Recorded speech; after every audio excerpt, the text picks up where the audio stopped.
the sensation we're wanting you to begin to feel, that if you will just stop going against the direction that you're wanting to go, you will begin to feel the relief. And now you know that your choices are these are your only choices, worse or better.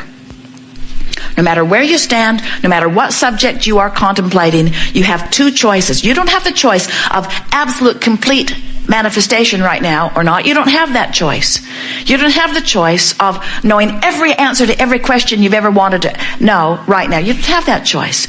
The choice that you have is, I can feel worse right now about this subject or better. And we want you to feel with us that this is not a limited choice. This choice is enough. It's not only the only choice you have, it's huge.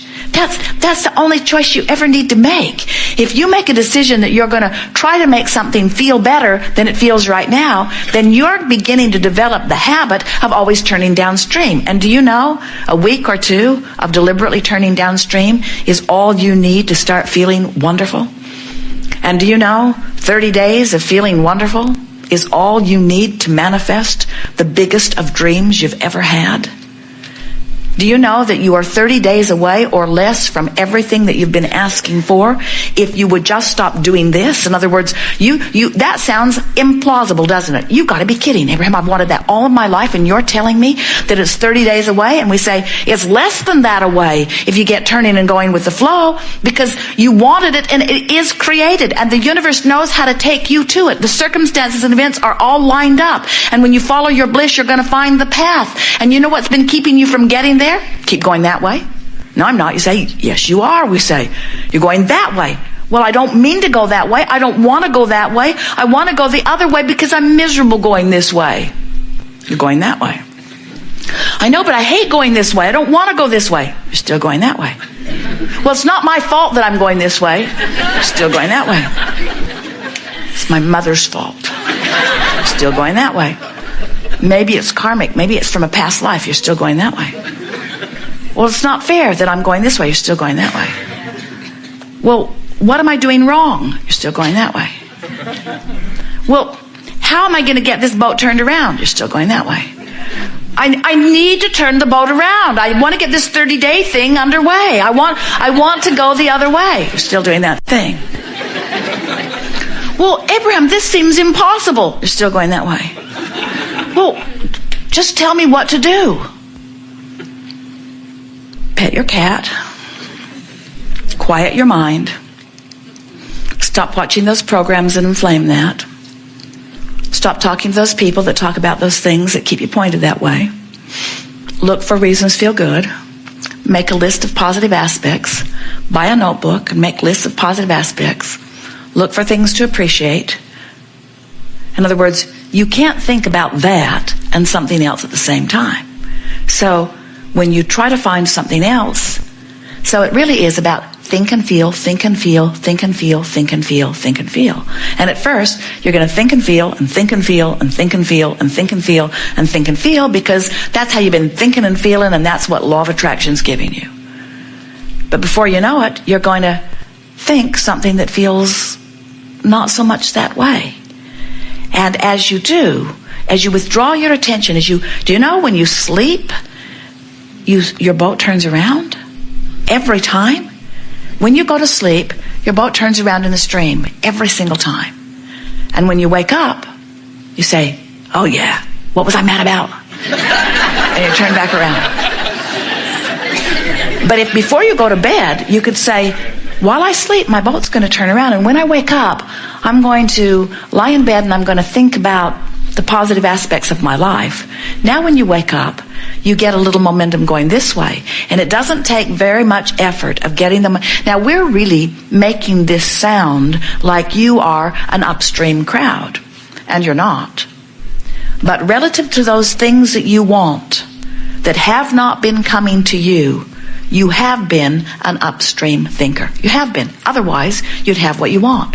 So if you don't have enough money, you've been more this way upstream than you have downstream. If your relationship is not pleasing you or is missing altogether, you've been thinking more about things that make you feel bad relative to that than good. if you are not in your body feeling the way you want to, you've been thinking more upstream about it than you have down. If you're overwhelmed in your life, you've been thinking much more about how much you have to do than about the ease in your life. In other words, the universal law of attraction never yields to you something that is different from your vibrational frequency. So when you say, okay, I get it. I can find softer thoughts, and every day I'll get better at it. And as you do, you'll turn and go with the current, and immediately you'll start feeling better. And people who are watching you will say, what's changed? Did you get that job you were looking for? Or did you get over that illness? Or did the money that you need come in? And you'll say, no. Then why are you so happy? I know it's illogical, you'll say. Because what I thought I needed to be happy hasn't happened yet. I've just stopped doing what was making me unhappy. And I felt better. And then say to them, and I think I'm on the right track. I just don't think you can feel this good without good things beginning to flow into your experience. And we say, those would be the most accurate words that you could ever speak. You can't feel negative emotion and let the good stuff in, and you can't feel positive emotion and keep the good stuff out. You just can't. When you get turned correctly in the stream, and correctly we mean going with the flow of that which is your natural inheritance, all good things will flow to you. So what are we talking about here? We're talking about utilizing your guidance system to know what's upstream and what's downstream. We're talking about you using 2 points of vibrational relativity in order to know. Just like the navigational systems in your vehicles, Jerry and Esther have 4 different kinds now. But they all operate on the same premise. The system knows where they are. They program in their desired destination, and then the system gives them turn-by-turn directions of how to get from where they are to where they want to be. The other day, they bought a new system. It's a Garmin. It's their favorite by far. And it's a portable system, and it's in their tow car. But they plug it into the cigarette lighter, and it sits on a little sandbag so it can be moved from vehicle to vehicle. So Esther unplugged it from the car and put it in the monster bus as they began to drive. And she programmed Pioneer, which is in the bus, and Garmin, which is the portable system. From where they are, she programmed them to the same destination. So now she says to Jerry, I'm in good hands. You can go back and do whatever you need to do. I have guidance. And off they go. And all of a sudden, she comes to a juncture in the freeways, and Pioneer says, get in the right lane and take this road to the right, and Garmin says, get in the left lane and take this road to the left. And she has them turned up very, very loud. And then she hears Jerry piping in from the back about something, and she says to all of them, I'm not listening to any of you. I'm going to do what I'm going to do, because she realized she was in a sort of critical position. She was in 6 or 7 lanes of traffic. Everyone was driving at breakneck speed. She's 70 feet long, about, moving 70 miles an hour, and she's getting mixed messages about which way to go. It was chaos for a moment, almost a panicked sort of feeling. That feeling of indecision, that feeling of undecidedness, that is a horrible situation to be in. And yet, you put yourself in that situation all day, every day, when you say, what do you think? What do you think? What do you think? What do you think, political party of mine? What do you think, religion of mine? What do you think, ancestor of mine? What do you think, mother of mine, father of mine, partner of mine, peer group pressure of mine? What do you think? What do you think? What do you think? And if there are 10 of them, they think 10 different things. If there are 20 of them, they think 20 different things. In other words, they're thinking a lot of different things. And if you are trying to listen to the voice that is the loudest, you have an uncomfortable situation going on where all along you have an intuitive gut feeling that if you learn to listen for it, you will not be confused about which way to go. And so we call that using the vibrational relationship between who you are, letting yourself be in this moment, and who you have become. And that's the thing that we most want you to leave this gathering knowing.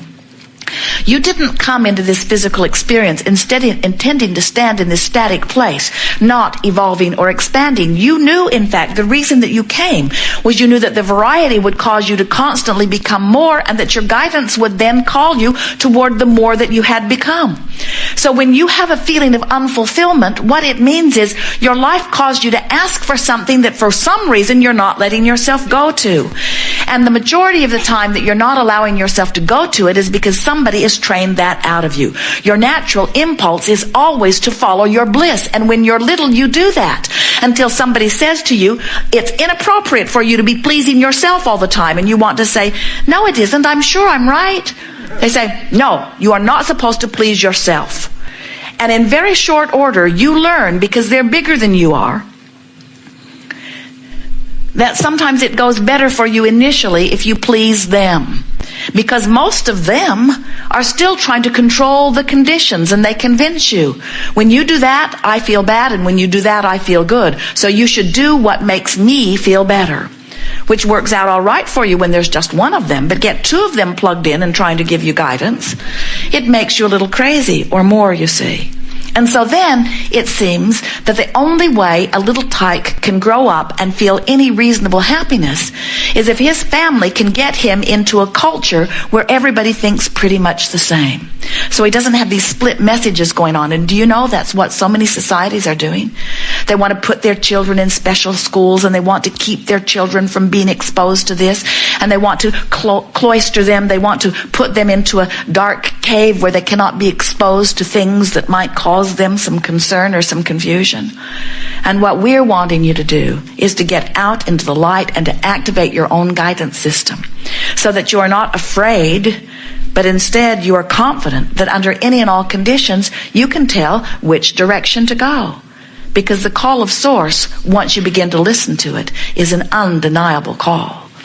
You'll get so wise that you'll know that Source always calls you toward kind words, never critical words. You'll get so sensitive to the call of Source that when you're hating someone for their color, for their religion, for their whatever, you'll get so sensitive to the call of Source that you'll know, I am violating the very premise from which I was born and to that which I have become. Hatred does not become me, you will discover. When you find fault with yourself, you'll come to know that's me choosing to think about myself in a way that Source never does, and I'm splitting my energy. When you hate someone else, you'll realize I'm finding a thought that Source would never find, and I'm splitting my energy. When you drop bombs in the name of God, no matter which side of the battle you're on, we promise you, your energy is split. You never, ever, ever do anything like that from your place of alignment with Source. It's always from your place of disconnection, from your place of fear, from your place of not knowing about the stability of your life experience. When you're tuned in, tapped in, turned on, and in alignment with that which is Source, everything that comes from you feels good as it comes forth from you. And so, in time, with a little bit of practice, worse, better, worse, better, worse, better, worse, better, you'll get so in sync with the natural rhythm of who you are that you will be able to look at something that is abhorrent in nature.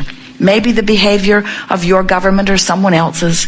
Maybe the behavior of someone in your community. Maybe the behavior of someone in your family or in your relationship. And you will be so accustomed to be in alignment with Source that you can see them in their behavior, in their condition that is abhorrent. And you will still be able to see them through the eyes of love because you have discovered what unconditional love really is. Unconditional love is training myself into the rhythm of who I am rather than responding to the conditions. Unconditional love is tending to my vibration first and then experiencing what law of attraction yields to me as a result of that, rather than looking out into an environment and attempting the impossible, which is to control conditions. You can't control your children, have you noticed? And when you try, they don't like you. And you don't like you either. When you understand that they've got guidance within them, and when you let your dominant intent be to live your life by example, which is to get in the flow of that which you are and be in alignment with that which you are as much as you can. When you set that example for your children, you teach them self-sufficiency. You teach them the only place that they will ever really find freedom and empowerment. You teach them that freedom and empowerment comes from personal alignment, and then they can go out into the world without hating and without altering conditions, and they can live happily ever after, going with the stream, living out the legacy that they